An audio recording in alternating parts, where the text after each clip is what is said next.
We hope to be in good health all the time. However, the reality isn't so perfect. There are many people who are living with serious or superficial illnesses. I'm one of them. I so wish I wasn't, but if it is what it is, I must find a way to live with it. Is it too much to ask my husband to understand this? My name is Sally. I'm a 29 years old working wife. It's been 3 years since my husband Tom and I got married. I suppose we still have a good relationship, except on one thing. Hey, Sally, wake up! I opened my eyes to the shaking of my body. I saw the face of Tom right in front of me. Oh, what happened? You fainted all of the sudden. My head was still spinning as I tried to pull myself up. Again. I was unruffled. I have low blood pressure and deal with cerebral anemia. It can happen even while I'm cooking on my feet, so I'm usually extra careful when the stove is on. I try to remember what I was doing and saw potatoes. Oh, yeah, I was peeling potatoes. I felt a cold sweat at the thought of having symptoms while holding on the knife. I got freaked out by the loud noise and came to find you on the floor. What the heck are you doing? Shouldn't he have been more concerned? Tom never understood the symptoms of cerebral anemia. Even though I tried to explain to him numerous times, not only he could care less, but he looked annoyed. I didn't ask him to over-worry, but a little bit of concern from his side would have been nice. Did I expect too much? I met him at work. We didn't have a whirlwind romance, but we were passionate in love. Was it normal to change after marriage? We started dating. Because of my disorder in the first place, I felt dizzy and nauseous while I was chatting with my colleague, and passed out in the office. Tom came to my rescue, which was the start of our romance. He stopped taking care of me after the marriage. On the contrary, his attitude changed drastically. If you assume cerebral anemia is not a big deal, I can't argue.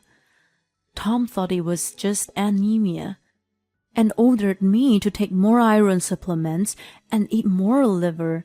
He didn't care if there were different types of anemia. I had come to the realization that he wouldn't have listened even if I explained it. I no longer minded that he wasn't worried about me, but he seemed disgruntled. I lost my appetite. I'm going out. Why? It'd be ready soon. I don't want to eat anything cooked by someone who feeds just peeling potatoes. I feel more nauseated than you. I'm leaving. Wait, he let me pleading. I sighed, staring at the potatoes. It was a usual occurrence. He came up with an excuse to go out whenever I had symptoms and didn't come back for hours. I thought he was taking extra time to come back on that day, but he shockingly stayed out until the next morning. It wasn't just going out, was it? I felt anxiety. One day, Tom mentioned there was something to tell me. What is it? I decided to take my parents to Puerto Rico over the long holiday. Whoa, that sounds amazing! I clapped my hands to the exciting plan. Came to think of it, we never took a trip after our marriage. It was a little bit awkward to go with my in-laws, but we had a good relationship so that it could be fun. Clear ocean, white sand beach. My bikini from last year still fit? My mind was filled with tropical island breeze. But then Tom said, don't assume. I gave him a quizzical look. What do you mean? I'm going with my parents and you are staying back. Why? I yelled out to his unexpected reply. Why should I stay back? You know you're not well, don't you? You pass out just 'cause you stand for a while. You can't even go on sightseeing. We can't enjoy our trip with you there. My symptoms aren't that bad. You're exaggerating. So wrong. I'm just being honest. My parents agreed to, so you're staying. What? It's already been decided no matter what. I already booked a hotel for 3. I was lost for words as I watched him walk out the door. I was preparing dinner, but he let me alone again. I watched Tom cheerfully packing for his trip later on. I contemplated on protesting to his parents, but I was scared to destroy the good relationship I kept with them. Wait, they were the ones trying to break our good relationship. Even though I thought so, I couldn't find the courage to face them. Indeed, standing for a little while did make me faint. It was already too late when I felt dizzy and nauseous. I couldn't predict when the symptoms showed up. It was quite troublesome. I suppose I was a nuisance to have a holiday with. I needed to let it go. As I was thinking while staring blankly at the calendar, oh, wait. I felt dizzy and nauseous. Damn, too late. As my vision started to spin, I worried about sharp objects around me and passed out. Hey, Sally, wake up! I felt the sensation of something pushing my body as I heard Tom's voice. As I expected, I was lying on the floor. I opened my eyes and saw Tom standing over me. Tom? My God, that's enough! How many times do you have to pass out? Ouch! Stop it! You didn't seem to be coming back, so I helped you. Be thankful. He was shoving me with his foot out of things. Even though he wasn't actually kicking me, I couldn't believe he was using his foot. I shuffled to get up, but I still felt light-headed and nauseous that I couldn't get up. I'm feeling sick. As I lay back down on the floor, Tom clicked his tongue. No, it wasn't necessary. I was upset and wanted to confront, but I was too sick to say the word. What did he say to his poor wife next? Hey, I'm leaving now. Be good. I'll be mad if I come back to the mess because you slack on housework. No compassion whatsoever. Huh? Leaving? You know I'm going on a holiday. It's almost time for my flight. I'm on my way out. Wait a sec. Help me get up. Least, help me get to the bed. I'm gonna throw up. No way! Don't be such a baby for just a vertigo. There's still enough time to catch the plane, right? Don't you even have a decency to take your sick wife to the bed? My unspoken protest was clearly ignored, and he walked out the door. I laid on the floor alone as I watched the door close behind him. No way! That's diabolical. Aren't you pissed off? Of course I am. That's why I'm venting on you. I complained to my colleague next day. She was astounded and upset. See? Anyone who wouldn't have thought it was terrible. After Tom left, I managed to get up on my own, and then cried going over what he just said. I had been feeling mistreated by him, but that was the coldest. My colleague's kindness wasn't enough to make me feel better. What am I going to do? I was feeling stressed when I received a call that night. I was drinking alone to ease my anxiety as I saw the name on the screen and was surprised. It was my father-in-law. He was supposed to be on the trip with Tom. Did something happen to him? Sobering up at once, I answered the call in panic. Yes, hello? Oh, Sally. Sorry to bother you at night. He sounded down. Don't worry. Is something wrong? It's kind of sudden. His words that followed astounded me.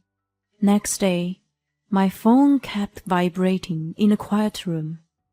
It was Tom calling. Hello. Hey, Sally. How's it going? It's sunny and amazing here. Have you been good? His cheerfulness annoyed me. I imagined him with a smug smile on the other side of the phone. I'm busy right now. What do you want? Why? You sound in a bad mood. Are you mad to be left behind? I'll get you a souvenir. What do you want? I let out a deep sigh to his light-heartedness and said, I said I was busy. I'm at your mother's wake right now, so let's talk later.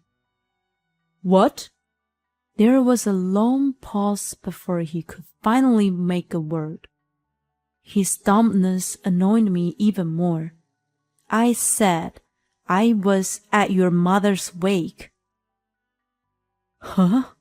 Wait, but what? Right, I was at that moment at mother-in-law's wake. I know, it's a shock, isn't it? She's supposedly with you in Puerto Rico. It can't be her wake. It is thought. Surprisingly, your father is here too. It's really strange, isn't it? He is also supposedly with you. It's unbelievable but all true. So, that's what is happening right now. I hung up on him and turned off my phone. The wake was carried out peacefully, and it was a nightfall. Mother! What are you wearing? Tom showed up screaming when his family and relatives were having dinner. I had to remark on his appearance. He was dressed in a bright blue hibiscus print shirt.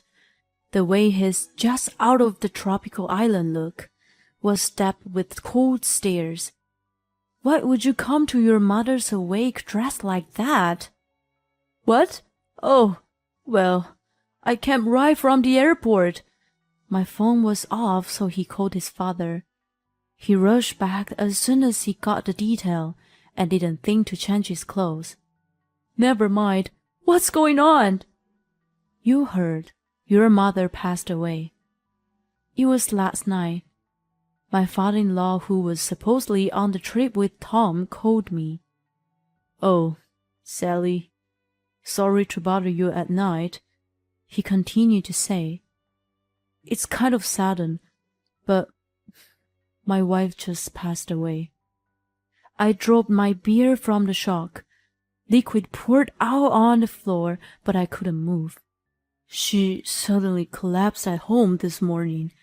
I called an ambulance, but she didn't make it. The cause of death was a heart attack. I couldn't believe it. She looked healthy.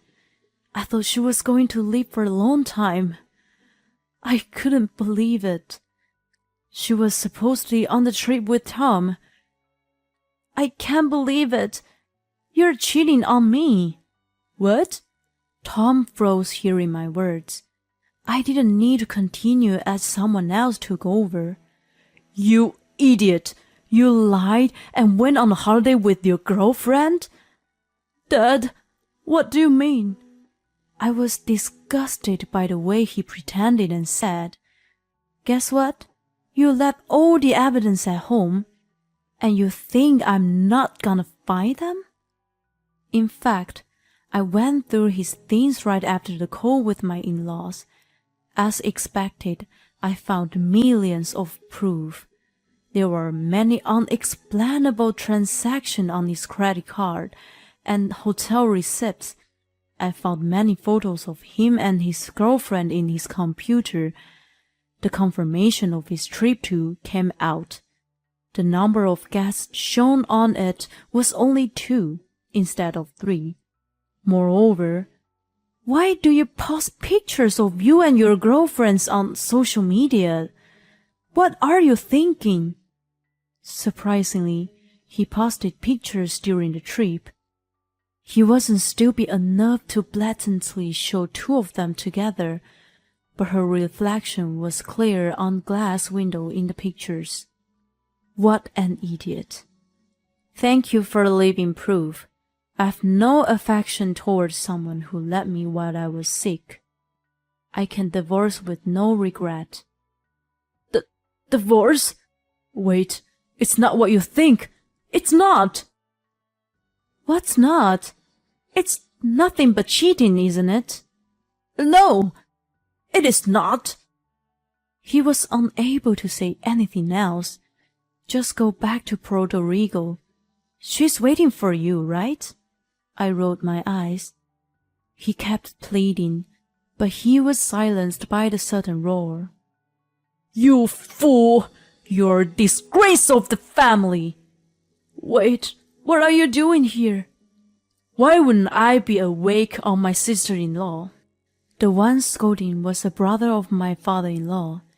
In other words, uncle of Tom. At that moment, Tom finally realized that not only his dad and me, but the entire relatives were surrounding him. Wait, it's a misunderstanding. What did we misunderstand? Taking a trip with your girlfriend and leaving your wife behind? You even used your parents for your lie. That is because... Tom couldn't say anything back, cornered by his uncle. His father, too, moved in front of him and said, Tom, I'm ashamed to have a son like you. Besides, you show up dressed like that at your own mother's wake. I no longer think you as my son. I'm going to cut ties with you. Of course, you are terminated from your job. In fact, Tom worked in his family's business.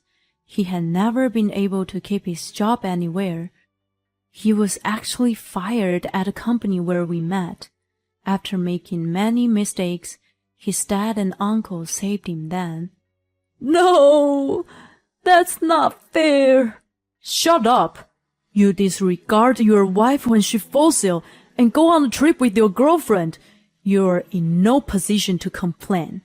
You better pack up your things at work. Wait. Tom, wearing a cheerful hibiscus shirt and turning white in panic, looked like a scene from the comedy. But that wasn't it. I added some stress on him. Don't come back home anymore. I packed up your stuff and sent them to your father's house. What the? How could you do such a selfish thing? Why not? The apartment is in my name. Did you forget? I have no interest in sharing it with a cheater. There's no space for you there. I can't let you in even you show up. By the way, I changed the lock so you can't get in anyway. Oh my God! Tom screamed and crumbled down on the floor.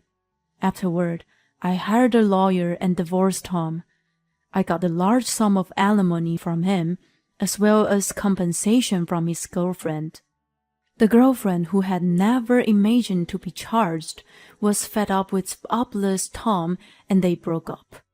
He had been spending a large amount of money on her, but after losing a job, he was unable to pay off his credit card debt. He loaned from his father and uncle at the end. His father didn't allow him to move back in, so he is now living in a tiny, shabby apartment. His uncle managed to find him a job so that he could pay back his loan. But I hear the job is physically demanding. Sally, help me! I'm gonna collapse from exhaustion, he lamented over the phone. Really? If you collapse, I'll take a trip to Puerto Rico then, I replied. I laughed at Tom, who was stunned and hung up on him. Don't know what happened to him afterward as I blocked him, but I assume he doesn't have a pleasant life. Years later, I met someone new. He is into wellness and understands my disorder. It might be for him. I've been experiencing less symptoms lately. Perhaps peace of mind is the best treatment.